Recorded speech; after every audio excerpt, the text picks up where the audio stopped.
আসসালামু আলাইকুম সুপ্রিয় শিক্ষার্থীবৃন্দ, আশা করছি তোমরা সবাই ভালো আছো। অনার্স ফার্স্ট ইয়ার 2025-26 শিক্ষাবর্ষ যে সকল স্টুডেন্টরা বিজ্ঞানের বিভিন্ন বিষয়ে ভর্তি হয়েছ, বিশেষ করে পদার্থবিজ্ঞান, ম্যাথমেটিক্স, জুলজি এবং বোটানি, এই 4 ডিপার্টমেন্টের স্টুডেন্টদের জন্য রসায়ন এক নন মেজর কোর্স হিসেবে রয়েছে এবং সেই কোর্সটি নিয়ে আলোচনা করার জন্য এবং তার সম্পর্কে কিছু ধারণা দেওয়ার জন্য আজকের এই ক্লাস। চলো আমরা তোমাদের সিলেবাস এবং যে পঠিতব্য বিষয় সেগুলো নিয়ে কিছুটা আলোচনা করি। প্রথমেই যেমন বলেছি, তোমরা যারা physics department, math department, zoology এবং বোটানি ডিপার্টমেন্ট, এই 4 ডিপার্টমেন্ট সবাই নন মেজর হিসেবে কেমিস্ট্রি পড়বে। আমি সামনে সিলেবাসটা দেখাচ্ছি তোমাদেরকে, ডিটেল যে সিলেবাস 24-25 শিক্ষাবর্ষ থেকে এটি কার্যকর হয়েছে। তোমরা 25-26 শিক্ষাবর্ষ, তোমাদের এই বিশাল একটি সিলেবাস পড়তে হবে। এই সিলেবাসে আমাদের মোট অধ্যায় রয়েছে 12টি। থিওরির জন্য বলছি আমি, আর একটু ডিটেলস বলে নিই, কারণ তোমাদের ক্রেডিট সম্পর্কে তেমন একটা ধারণা নেই। তোমরা ইন্টারমিডিয়েট লেভেলে যেভাবে পড়েছো এখন সেইভাবে পড়লেও হবে না, কোর্স ডিটেলসগুলো আসলে ওইভাবে নেই। আমি একটু বিস্তার ব্যাখ্যা করার চেষ্টা করছি, নইলে তোমাদের কোর্স সম্পর্কে ধারণা ছাড়া একাডেমিক পড়াশোনা আসলেই করা খুব কঠিন হয়ে যাবে। তো এটি হচ্ছে 2024-25 শিক্ষাবর্ষ থেকে কার্যকর তোমাদের অনার্স ফার্স্ট ইয়ারের কেমিস্ট্রি 1 কোর্স, যেটি কেমিস্ট্রি 1 মানে নন মেজর কেমিস্ট্রি 1। এটি পড়তে হবে, আবারও বলছি, ফিজিক্স, ম্যাথ, জুলজি এবং বোটানি ডিপার্টমেন্ট, এই 4টা ডিপার্টমেন্টের সকল স্টুডেন্টকে এই কেমিস্ট্রি 1 কোর্সটি পড়তে হবে। এবং এটির এতই গুরুত্ব, দেখো, এটি 100 মার্কসের একটি কোর্স, যার ক্রেডিট হচ্ছে 4। আমরা জেনে থাকবো যে প্রতি 1 ক্রেডিটের জন্য 25 মার্কস বা 25 মার্কস এর জন্য ইকুয়ালস টু 1 ক্রেডিট। যেহেতু এটি 4 ক্রেডিটের, তাই এটার জন্য মার্কস বরাদ্দ হচ্ছে 100। কেমন? এই 100 আবার দুটি ভাগে বিভক্ত, টোটাল 100 আবার দুটি ভাগে বিভক্ত। একটি ভাগকে আমরা বলবো ইন কোর্স, যেটি হবে 20 মার্কসের, আর একটি হবে ফাইনালের পরীক্ষা, যেটি হবে 80 মার্কসের। তাহলে 100 ক্রেডিটের যে NM1 বা নন মেজর ফার্স্ট ইয়ারের কেমিস্ট্রি কোর্সটি রয়েছে, সেটির মোট মার্কস হচ্ছে 100, যার ক্রেডিট হচ্ছে 4। এই 100 আবার দুই ভাগে বিভক্ত, ইন কোর্স এবং ফাইনাল। এই ইন কোর্স পরীক্ষা হবে যার সংশ্লিষ্ট কলেজের ডিপার্টমেন্টে। অর্থাৎ তুমি যদি ফিজিক্স ডিপার্টমেন্টের হয়ে থাকো, তুমি কেমিস্ট্রি কোর্সটির পরীক্ষা দেওয়ার জন্য কেমিস্ট্রি ডিপার্টমেন্টের সাথে যোগাযোগ করবে। যেহেতু কেমিস্ট্রি ডিপার্টমেন্ট স্যার তোমাকে এগুলো পড়াবে, তারাই পরীক্ষা নেবে। তুমি যে ডিপার্টমেন্টেরই হয়ে থাকো না কেন, 4টি ডিপার্টমেন্টের যেটি হয়ে থাকো না কেন, তোমাকে এই কোর্সটি পড়াবে রসায়ন বিভাগের শিক্ষক, এবং তারাই এই ইন কোর্সের যাবতীয় মূল্যায়ন করবেন। ঠিক আছে? তো এই ইন কোর্সের যে 20, সেটি আমি আবার দুই ভাগে ভাগ করতে চাই। একটি হচ্ছে 15 আর একটি হচ্ছে 5। এই 15 আর 5 মিলে হচ্ছে ইন কোর্সের 20। খেয়াল করে দেখো, এই ইন কোর্সের 20 কিন্তু সরাসরি ফাইনালের 80-র সাথে যোগ হয়ে তোমার মূল 100 মার্কসকে বুঝাচ্ছে। তাহলে এই মূল 100-র মধ্যে 20, তার মানে 5 ভাগের 1 ভাগ হচ্ছে ইন কোর্স পরীক্ষা। এবং এটি পুরোটাই কিন্তু সংশ্লিষ্ট ডিপার্টমেন্টের স্যারের কাছে রয়েছে। এর সাথে আমি আরও যোগ করতে চাই, দেখো 15 আর 5 যে বলেছি, এটি আর একটু ক্লারিফিকেশন দেই। এই 5 হচ্ছে তোমাদের অ্যাটেন্ডেন্স, অর্থাৎ ক্লাস নিয়মিত করলে এই 5 তুমি পাবে। মিনিমাম জাতীয় বিশ্ববিদ্যালয়ের রেজুলেশন অনুযায়ী 60% ক্লাস যদি তুমি না করো, তাহলে তুমি ইনকোর্স পরীক্ষার জন্য বিবেচিত হবে না। আবার বলছি, অ্যাটেন্ডেন্স 60%। কিসের 60%? ধরো মোট যে ক্লাস হবে তার 60%। যদি মোট তোমার 30টা ক্লাস হয়, তুমি অবশ্যই 60%, 18টা ক্লাসে মিনিমাম উপস্থিত থাকবা। যদি 50টা ক্লাস হয়, তুমি 30টা ক্লাসে উপস্থিত থাকবা মিনিমাম হলে তুমি পরীক্ষায় ইনকোর্সে অংশগ্রহণ করতে পারবে। খেয়াল করবে কথাটা। আর যদি হচ্ছে কম হয়, তুমি ইনকোর্স পরীক্ষাতে অংশগ্রহণ করতে পারবে না। এবং এই ইনকোর্সে কিন্তু তোমাকে আলাদা পাস করতে হবে। এই ইনকোর্সের নাম্বার যদিও এই ফাইনালের 80-র সাথে যোগ হয়ে 100 হয়, কিন্তু তোমাকে ইনকোর্সে আলাদাভাবে পাস করতে হবে। এখন তুমি যদি অ্যাটেন্ডেন্সের কারণে পরীক্ষায় অংশগ্রহণ করতে না পারো, তুমি তো ফেল করলা। সুতরাং এই ফাইনাল পরীক্ষা তুমি দিতেই পারবে না। পাস ফেল তো ফাইনালে পরের কথা। ফাইনাল পরীক্ষার জন্য তুমি যোগ্যই হবার, অর্থাৎ ফর্ম ফিল আপই করতে পারবে না যদি না তোমার ইনকোর্স পরীক্ষায় নাম্বার যথাযথ থাকে এবং এই অ্যাটেন্ডেন্স মিনিমাম 60% না থাকে। সুতরাং 60% উপস্থিতি তোমাদের জন্য যে কত গুরুত্বপূর্ণ আশা করি তোমরা বুঝতে পেরেছ। এরপরে আসি আমি এই 15-র মধ্যে। এই 15-র মধ্যে আমি আবার 2 ভাগ করব। 10 যোগ 5, এই 5 হচ্ছে তোমাদের অ্যাসাইনমেন্ট। 5 হচ্ছে তোমাদের অ্যাসাইনমেন্ট অথবা প্রেজেন্টেশন অথবা কুইজ। আমরা বেশিরভাগ ক্ষেত্রে এই অ্যাসাইনমেন্টটাকে প্রেফার করি। এই অ্যাসাইনমেন্ট তোমাদের নির্দিষ্ট সময় দিয়ে দেওয়া হবে এবং এটি প্রেজেন্টেশন সহ তোমরা সাবমিট করবা। সেটির জন্য রয়েছে 5 মার্কস। আর বাকি যে 10, এই 10-এর তোমাদের একটা পরীক্ষা হবে। সেটি আমরা এই বিভাগ থেকে কোয়েশ্চেন করব, আমরা এই বিভাগ থেকে পরীক্ষা নিব, আমরা এই খাতা মূল্যায়ন করব, আমরাই এই 10 নম্বরের মধ্যে তুমি যত পাবে তত মার্কস দেব। তাহলে দেখো, ইনকোর্স 20 অল্প মনে হলেও এটির মধ্যে কিন্তু আবার মোটামুটি 3টি ভাগ আছে।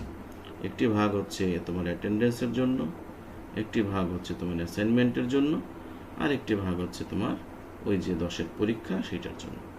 তো এই 3টা অংশ মিলে কিন্তু তোমার 20।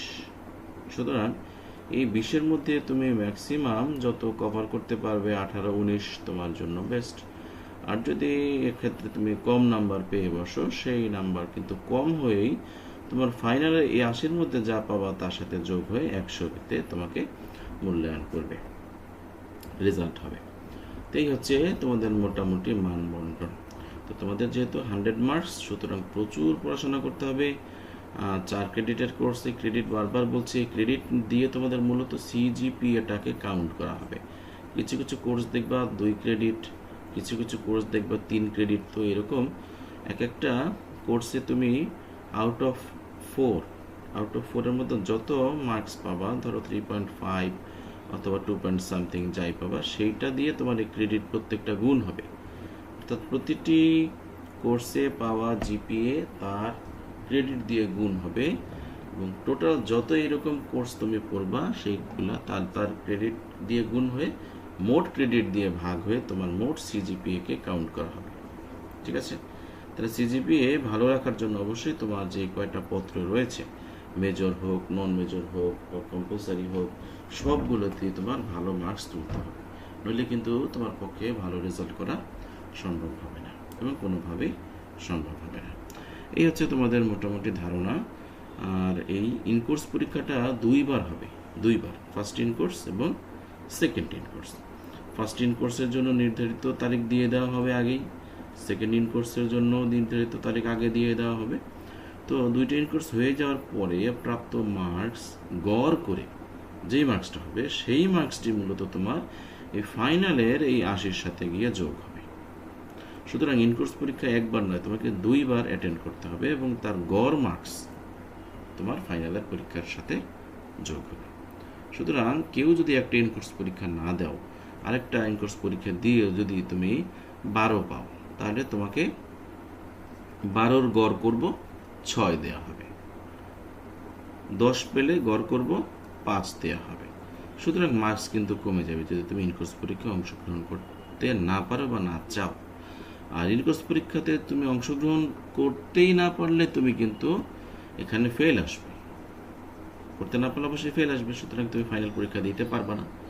সুতরাং এটা অবশ্যই গুরুত্বপূর্ণ, তোমরা যতটুকু গুরুত্বপূর্ণ ভাবছো তার চেয়েও বেশি এটি গুরুত্বপূর্ণ। এই হচ্ছে তোমাদের মোটামুটি মোটা দাগে তোমাদের মান বন্টন। এখন আমি তোমাদের সিলেবাসটা নিয়ে একটু আলোচনা করব।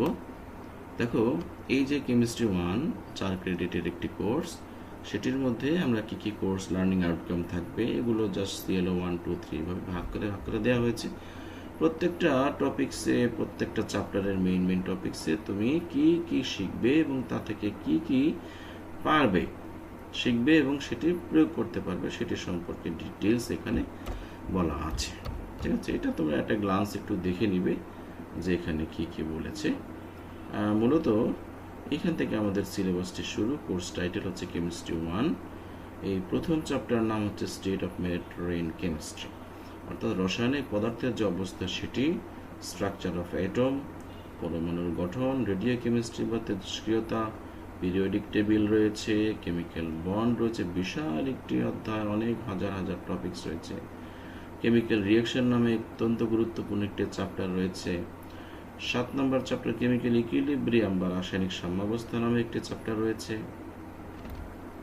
গ্যাসেস স্টেট বা গ্যাসীয় অবস্থা নামে একটি চ্যাপ্টার রয়েছে। লিকুইডস অ্যান্ড সলিউশন নামে একটি চ্যাপ্টার রয়েছে। পিএইচ অ্যান্ড বাফার নামে একটি চ্যাপ্টার রয়েছে। এবং সর্বশেষ যে দুটি অধ্যায়, এই দুটি অধ্যায় তোমাদের সবার প্রিয় জৈব যৌগের উপরে বা অর্গানিক কম্পাউন্ডসের উপরে। প্রথমটি হচ্ছে 11th চ্যাপ্টারটি হচ্ছে অ্যালিফেটিক হাইড্রোকার্বন, এখানে বিস্তর অ্যালিফেটিক যৌগ সম্পর্কে লেখা রয়েছে। এবং 12তম চ্যাপ্টারটি হচ্ছে অ্যারোমেটিক হাইড্রোকার্বন, তার মানে একটি অ্যালিফেটিক এবং একটি অ্যারোমেটিক। তোমাদের টপিকসগুলো দেখলেই বুঝতে পারবা যে এর ব্যাপ্তি কতটুকু। এবং এই প্রত্যেকটি chapter lecture method, group discussion এবং অ্যাসাইনমেন্টের উপর ভিত্তি করে তোমাদেরকে মূল্যায়ন করতে হবে। ঠিক আছে, তো সুতরাং এই সিলেবাসটা কিন্তু আসলে বেশ বড় একটি সিলেবাস। আমরা মেজর কোর্স কেমিস্ট্রিতে যা পড়াই তার চেয়ে মোটামুটি 1.5 গুণ সিলেবাস। আমরা মেজর ওগুলোতে পড়াই 6টা বা 7টা চ্যাপ্টার, আর এখানে চ্যাপ্টার রয়েছে 12টি। সুতরাং প্রত্যেকটি চ্যাপ্টারই বেশ বড়। এখানে আমি বলবো 1.5 গুণ না, দ্বিগুণ হবে কোর্সের যে ব্যাপ্তি পরিসর, সেটি একটি মেজর কোর্সের চেয়ে দ্বিগুণ আমি বলবো। আর দুঃখজনক হলেও সত্য যে প্রতি বছর এই নন মেজর কেমিস্ট্রিতে ফেলের সংখ্যা সবচেয়ে বেশি হয়। ফেলের সংখ্যা, তার মানে 4টি ডিপার্টমেন্টের তোমরা যারা যে সাবজেক্টই পড়ো না কেন, যদি কোনো সাবজেক্টে ফেল করে থাকো, দেখা যাবে বেশিরভাগ সময় এই কেমিস্ট্রি 1 এই কোর্সটাতেই তোমরা খারাপ করে বসে আছো। কারণ কি?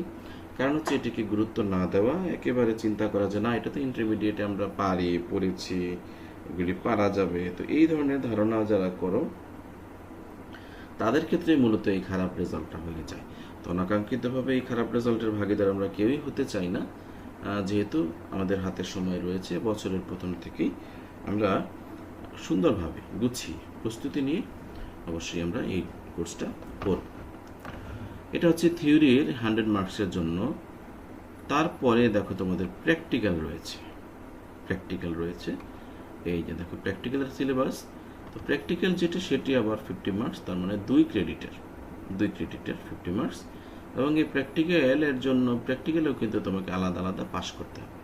মানে আমরা আগে যেমন প্র্যাকটিক্যাল কেমিস্ট্রির সাথে 75 বা 25-এর প্র্যাকটিক্যাল ছিল ইন্টারমিডিয়েটে, এখন কিন্তু সেরকম না।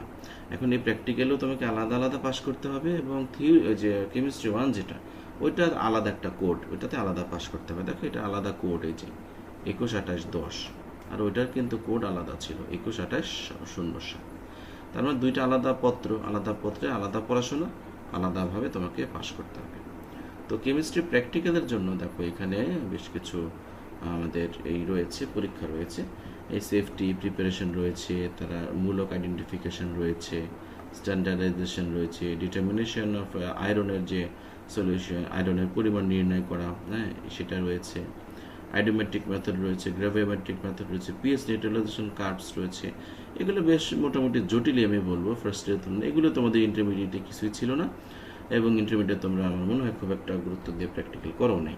তো এবার তোমাদেরকে গুরুত্ব দিয়ে প্র্যাকটিক্যাল করতে হবে, কারণ এটার জন্য আলাদা কত মার্কস? 50 মার্কস। এটাতে তোমাকে অবশ্যই আলাদা কি করতে হবে?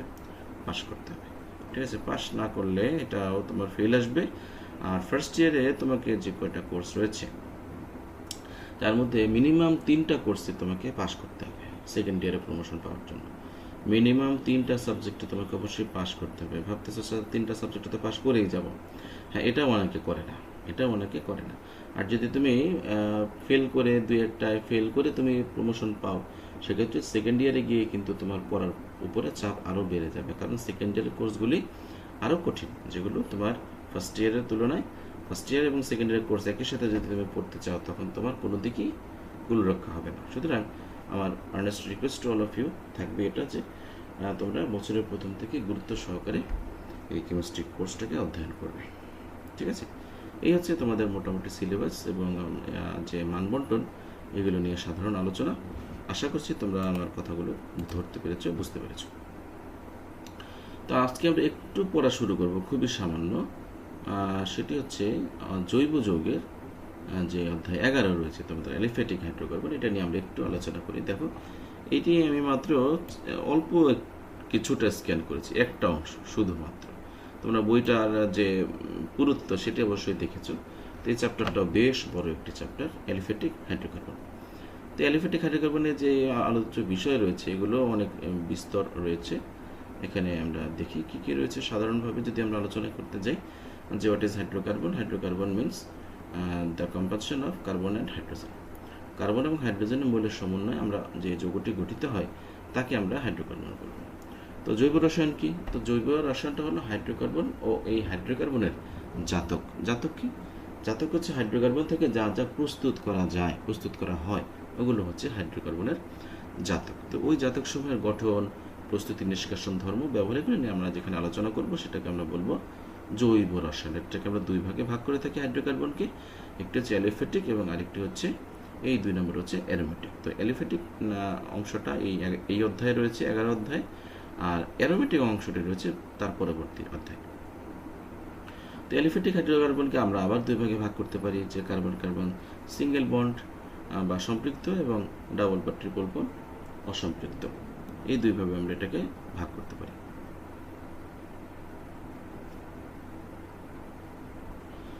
তো হাইড্রোকার্বনের একদম বেসিক সংজ্ঞা এখানে দেওয়া হয়েছে। দেখো, যে হাইড্রোজেন ও কার্বন সমন্বয়ে গঠিত দ্বিমৌল জৈব যৌগ সমূহকে হাইড্রোকার্বন বলে। দ্বিমৌল মানে এখানে অবশ্যই কার্বন থাকবে এবং হাইড্রোজেন মিনিমাম থাকবেই থাকবে, একটা হোক দুইটা হোক, একটা তো না, একের অধিক থাকবে, সেগুলোকে আমরা হাইড্রোকার্বন বলবো। অ্যালকিন হতে পারে, অ্যালকিন হতে পারে, অ্যালকাইন হতে পারে। দেখো, এটাকে সুন্দর ছোট্ট করে শ্রেণী বিভক্ত করেছে, এটা আরও বিস্তরভাবে শ্রেণী বিভক্ত করা যায়। তো এটাকে দুই ভাগে ভাগ করেছি কি, অ্যালিফ্যাটিক এবং অ্যারোমেটিক। তো অ্যালিফ্যাটিককে আমরা আবার দুই ভাগে ভাগ করে দেখলাম যে একটা মুক্ত শিকল, একটা হচ্ছে অ্যালিসাইক্লিক।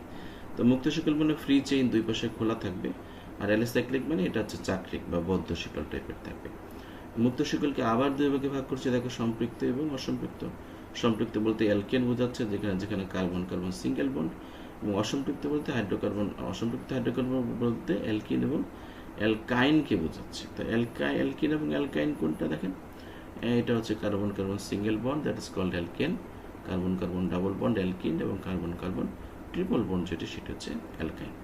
তো এই দুইটাকে আমরা বলবো অসম্পৃক্ত, এটাকে বলবো সম্পৃক্ত। তো সম্পৃক্ত হাইড্রোকার্বনের উদাহরণ এখানে দেওয়া আছে। দেখো, এই সিঙ্গেল বন্ড মানে আমরা জানি কিন্তু কি bond, sigma bond. Sigma bond মানে সিঙ্গেল বন্ড। তো এখানে দেখো, এটা হচ্ছে সিঙ্গেল বন্ড, তাই এটা হচ্ছে সিগমা বন্ড, এটা হচ্ছে সিগমা বন্ড, আর এখানে একটা সিগমা, একটা হচ্ছে পাই। এখানে একটা সিগমা, বাকি দুইটা হচ্ছে পাই। তো এইভাবে আমরা যে বন্ধনের ধরন এটি নিয়ে আলোচনা করব। সম্পৃক্ত হাইড্রোকার্বন এখানে রয়েছে মিথেন, ইথেন, প্রোপেন, এগুলো। এটাকে প্যারাফিন নামেও পরিচিত আমরা জানি। প্যারা অর্থ ল্যাটিন শব্দ, এটা হচ্ছে কম। অ্যাফিন্স মানে হচ্ছে সক্রিয়তা, মানে কম সক্রিয়, এটাকে আমরা বলছি অ্যালকেন বা প্যারাফিন। অসম্পৃক্ত হাইড্রোকার্বন মানে আমি একটু আগে বলেছি ডাবল বা ট্রিপল বন্ড থাকবে, এর মধ্যে দ্বিবন্ধন যেটি, সেটির নাম হচ্ছে অলিফিন্স বা তৈল উৎপাদন করি আমরা জানি। এখানে কি থাকবে, এখানে কমপক্ষে দুইটা কার্বন থাকবে। এখানে একটা কার্বন দিয়ে কখনো ডাবল বন্ড হবে না, কারণ ডাবল বন্ড হতে গেলে আমার দুইটা কার্বন প্রয়োজন হবে। তো অ্যাসিটিলিন মানে কার্বন কার্বন ট্রিপল বন্ড, এটা নিয়ে আমরা বলেছি, এটি একটি অসম্পৃক্ত যৌগ। আর সাইক্লো অ্যালকেন, চাক্রিক অ্যালকেন মানে সাইক্লো মানে চাক্রিক, চাক্রিক অ্যালকেন। সাইক্লোপ্রোপেন মানে তিনটা কার্বনের যে অ্যালকেন যৌগ, সেটি হচ্ছে সাইক্লোপ্রোপেন। 4 কার্বন হলে সাইক্লোবিউটেন, 4 কার্বন। অ্যারোমেটিক হলে বিশেষ বৈশিষ্ট্য থাকতে হবে, এই যৌগকে অ্যারিনো বলা হয়, যাতে কমপক্ষে একটি অ্যারোমেটিক চক্র থাকবে। অ্যারোমেটিক চক্র ছাড়াও আরও বিশেষ ক্যারেক্টারিস্টিক্স কিন্তু এগুলোর রয়েছে, যে কারণে আমরা ওগুলোকে অ্যারোমেটিক হাইড্রোকার্বন বলে ডাকতে পারব। তারপরে রয়েছে দেখো জৈব যৌগের সমযোজী বন্ধন। এটা সম্পর্কে আমরা বেসিক যে কেমিক্যাল বন্ড ওখানে দেখেছি, যেহেতু জৈব যৌগে কার্বন, হাইড্রোজেন এবং অন্যান্য অধাতুরা অংশগ্রহণ করে, তাই অধাতুত্বের সমন্বয়ে যে যৌগটি গঠিত হয় সেটি হচ্ছে সমযোজী বন্ধন বা সমযোজী যৌগ। সুতরাং এখানে আমরা জৈব যৌগের মধ্যে যা করব সবই হচ্ছে কি ধরনের বন্ধন? সমযোজী বন্ধন এবং সমযোজী যৌগ। তো সমযোজী যৌগের জন্য আমরা যে শর্ত রয়েছে এগুলো আমরা অনেক আগেই জেনেছি, যে তড়িৎ ঋণাত্মকতার পার্থক্য 1.8 এর চেয়ে কম হইতে হবে, হ্যাঁ, বেশি হওয়া যাবে না। বেশি হলে সে আয়নিক বন্ড ফর্ম করে ফেলবে। তারপর অধাতুদের মধ্যে এটা হইতে হবে, ক্যাটায়নের আকারটা ছোট হইতে হবে, অ্যানায়নের আকার বড় হইতে হবে। এই ক্যারেক্টারিস্টিক্সগুলো সমযোজী যৌগ সৃষ্টির ক্ষেত্রে শর্ত। তো সমযোজী বন্ধন শ্রেণী বিভাগ যদি আমরা করি, দেখো একক, দ্বিবন্ধন, ত্রিবন্ধন, এখানে just single bond, double bond এবং ট্রিপল বন্ড সম্পর্কে বলেছে। তারপর সিগমা এবং পাই বন্ধন সম্পর্কে বলেছে। আমরা জানি সিগমা বন্ড হচ্ছে দুটি অরবিটালের মুখোমুখি অধিক্রমণের মাধ্যমে তৈরি হয়, আর পাই বন্ধনটা পাশাপাশি অধিক্রমণের মাধ্যমে তৈরি হয়। এগুলো তোমরা ইনঅর্গানিক কেমিস্ট্রিতে পড়েছো, এগুলো বিশেষ করে অবশ্যই পারতে হবে, কারণ আমরা বিভিন্ন বন্ড এবং তার যে বিস্তারিত টপিকস ইন ডিটেলস যখন পড়তে যাব তখন অবশ্যই এগুলো ভালো করে জানতেই হবে, নাহলে তুমি অ্যান্সার করতে পারবে না। তো এখানে দেখো সিগমা এবং পাই বন্ধনের সংখ্যা, এগুলো কিন্তু পরীক্ষায় আসে। কেমন? এখানে সিগমা বন্ড পাই বন্ধন আমরা চিহ্নিত করতে পারবো। সিঙ্গেল হলে সিগমা, ডাবল হলে একটা সিগমা একটা পাই, কেমন? আর ট্রিপল হলে একটা সিগমা দুইটা পাই। ঠিক আছে, এই হচ্ছে মোটামুটি তোমাদের ধারণা দিয়ে দিলাম এই লেকচারটিতে। সামনের লেকচারে আমরা পরবর্তী টপিকস নিয়ে আলোচনা করার সুযোগ নেব। আশা করি আজকের যে তোমাদের উদ্দেশ্যে কথাগুলি বলেছি সেগুলো তোমরা বুঝতে পেরেছো। কোনো ইনকোয়ারি থাকলে তোমরা গ্রুপে নক করতে পারো অথবা আমাকে ইনবক্সে জানাতে পারো। আগামী ক্লাসে সবাইকে অগ্রিম স্বাগতম জানিয়ে সবাইকে ধন্যবাদ জানিয়ে আজকের মতো এখানে শেষ করছি। সবাই ভালো থাকবে। কেমিস্ট্রির পড়াশোনার সাবজেক্ট অবশ্যই গুরুত্ব সহকারে বছরের প্রথম থেকেই কেমিস্ট্রি পড়বে, জেনে শুনে বুঝে পড়বে, অবশ্যই ভালো রেজাল্ট করবে, প্রশ্ন যত কঠিনই হোক না কেন। ঠিক আছে, সবাইকে ধন্যবাদ।